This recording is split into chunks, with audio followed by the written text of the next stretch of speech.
Hey guys, how's it going? Eric Norris here. Hope you guys are doing well today. It is Wednesday and it's 65 degrees here in Los Angeles, California in January. That's the beauty about this state. There's some really great things, and of course, as we all know, there's quite a few bad things. And so yeah, man, Californians, the fires. This is just nuts. The leaders that are in office, that just the incompetence is unbelievable. I just don't understand how people could vote for these people. It makes no sense. Anyway, this isn't supposed to be a political video, but I just find it so interesting that, like, all the fires in Pacific Palisades, it's all these rich people that, a lot of them are famous, rich and famous. They won, these Grammy Awards and all these, Academy Awards and things like that. And, that picture that I have as the thumbnail of the Academy Award, just sitting there in the ash of someone's completely burnt to the ground home, is so symbolic of Hollywood. I grew up here, so I can attest. I have a lot to say about that because I grew up somewhat in the industry because of my dad. So my dad was a cinematographer, he was a camera operator, and he filmed a lot of the 80s sitcoms. Like, you name a sitcom, he did a bunch of those, and he did a bunch of sports teams, all the LA teams. And so I was there in the early days when I was a kid, just witnessing all this. And then also on top of that, my dad started a film company. So we're definitely we were heavily in the industry. And I think the thing that happens is people put so much weight on, they think it's so important to, win these awards and be known and famous. And, I wanted that at one point, with my music career, being a broke, struggling musician in Hollywood, living in Hollywood. My goal was to be, rich and famous. I thought that was important, that was going to just, solve all the problems, or at least, attain the goals that I wanted to attain, to be like, okay, awesome. I feel like I'm significant in the world or whatever. But we realize as we get older and wiser, and if we have a relationship with Christ, he makes it pretty clear to us how unimportant those things are, that it's a fleeting, passing phase, and that as you can see, it just gets burnt up in the fire. You want to do something that's lasting in this world, and a lot of people that are famous can use that as a platform to reach people, to bring them to Christ and know the gospel. So there's definitely benefit in that, but most of us don't have that reach. So I'm here to encourage you guys to, once again, be the light. And I know it can be very hard in this dark world, but there's so many positive things still. I mean, the fact that we're breathing, the fact that we can do so many things, it's just, the good Lord has blessed us in so many different ways. And so I realized that that this rich and famous mindset that I thought was so important to have was just so unnecessary, and not, who am I appeasing? All these Hollywood elites? Do I want to be in that group of people? Look at the Diddy stuff that's happening. That's just one example of how dark and demented, and it's just not a good place to be amongst. You want to be surrounded by good quality people. And I've said this in other videos, you are the sum of your 5 most closest friends, and everyone that we're around, we are influenced, whether we realize it or not, in conversation. There's, and so we don't want to be around all that. That's just not, it just doesn't make sense to be around that whole negative, that whole Hollywood, people fighting to get to the top and all that stuff. I remember, if you ever seen the movie Swingers from the 90s, it paints a good example of the scene of like, they're like at a Hollywood party and they go up to this girl they think's like hot or whatever, and she's like, "What kind of car do you drive?" That's literally how it was that I experienced in Hollywood. It's like, who do you know that I can claw my way over you to get to the top? I found that to be a completely different experience when I moved to Nashville, where everyone was actually very helpful and people just band together, come together and help each other out. They're like, "Oh, my manager, da-da-da-da, maybe I can hook you up with him." People are much more willing and friendly, but out here, it's just the wrong motive. It's the wrong mindset, I think that, between rich and famous, I think I'd rather be rich, So, and there's benefits in that too. The more wealth that we have, the more we can help other people, It's like the more options we have in life to do good things. And, a lot of people think that all rich people are whatever, greedy or whatever they think, People are opposed to things that they don't have. People are, they're, a lot of times it's a jealousy factor. And I would encourage anyone that, even if you know Christ, I would encourage you to do your best to be financially secure and be financially savvy and smart. Be a smart and wise investor too. I mean, God talks about that in the Bible, the talents, You don't want to bury it in the sand. You want to reinvest it and multiply what God has given you.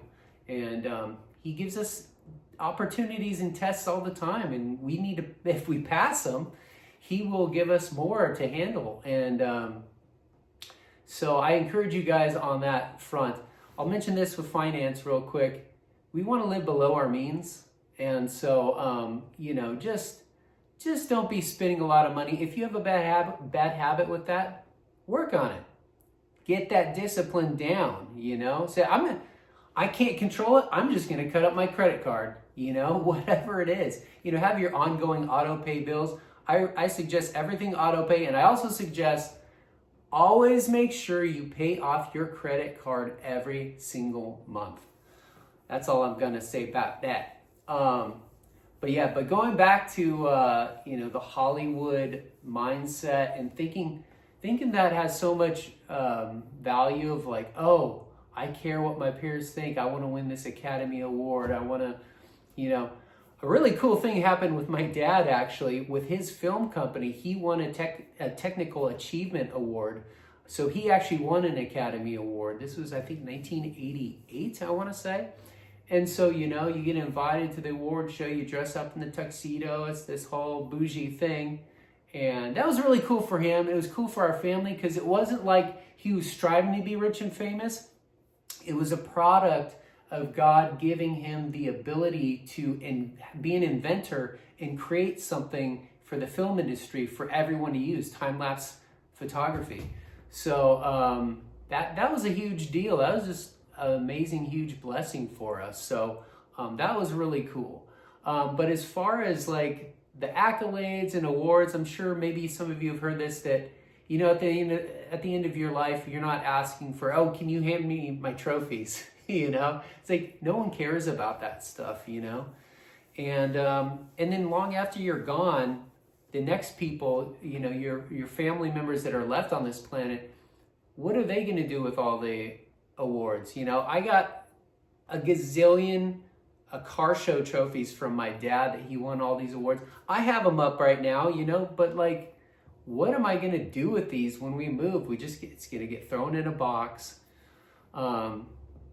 So, it's like, enjoy life, have achievements, have goals, think big, think large, think bigger than we normally do. That's another thing too, especially as believers. Sometimes we just think too small. We got to think big. God, it's like, what do they say? Small God, small plans, small God, big plans, big God. Like, however big you realize God is, the bigger you dream and think, the more he can supply for you and the more he can just bless your life in so many different ways.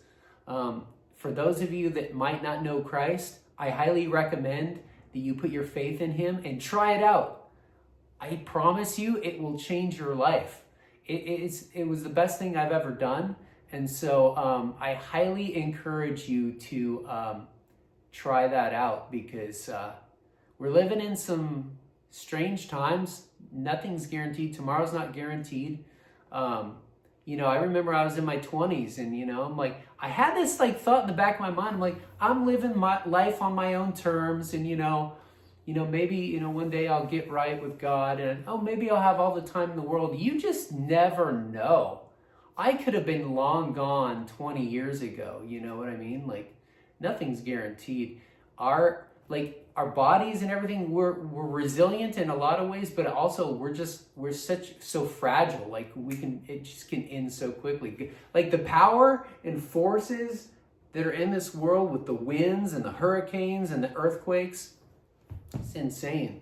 That's another thing I've been thinking about lately about California and the earthquakes. Like, the combination of these fires with all the insurance companies like going bankrupt possibly because they can't fulfill all these claims, combined with if there happen to be an earthquake, it's just like not a good combo. So let's hope and pray. Pray is the key word here, because prayer is so powerful. Pray that the Lord will abstain us, show us grace, and not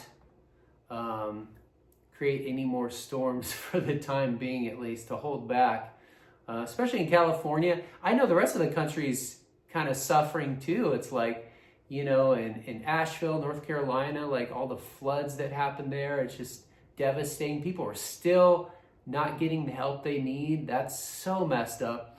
And then just the crazy blizzard, insane, historical, extremely cold weather, like seeing Florida in the teens, like you never see it that cold down there. It's just crazy. So it's birth pains. That's what it is. Read it in the Bible, Anyone that wants to gain wisdom, read the Bible. Anyone that wants to be smarter with their money, read the Bible. Anyone that wants to have a better quality friendships and relationships and family life, read the Bible. There's so many benefits, I am telling you guys. So I just wanted to touch base with you on that. Today I got a new card in the mail. Had to show you this. I already opened it, but save you some time. Got this beautiful Michael Jordan Bowman, and it's just such a cool card. It's like this chrome, beautiful card to add to my collection. Here's the back side. For those of you who know, I've been collecting Michael Jordans, been collecting Shohei Ohtani's, trying to find some more of those rookies, might buy a couple autos. I might make another video on this to go into detail of this insane rampage that I went on for 3 months, but I think I spent somewhere around $13,000 on sports cards in like 3 months. I was just like, gotta get that Michael Jordan, gotta get that rookie, gotta get this, things that are gonna hold value. Because as you know, and you know this channel, I'm an investor. That's my mindset. I've always been that way. I've been a collector as well. So it feeds both of those passions. But the long term is you hold long term. In 10 years, hopefully everything's going to double, unless we have hyperinflation because of the government trying to bankrupt this country right now. Who knows? If we have hyperinflation, these things, you get this graded in a PSA 10, maybe let's say if it's $100, could turn into $1,000 very quickly if we don't have the right leaders in place to run things. That's a whole other thing. But anyway, guys, I hope you guys got some value out of this. If you did, please please subscribe. I hope you gained something, because that's why I'm here, you guys. It's not about me, it's about you guys. Anything I can do to be an encourager, that's why I'm here. Everyone needs to have a purpose-driven life. And so, anyway, I hope you guys have a wonderful day. May the good Lord bless you. Eric Norris, peace out.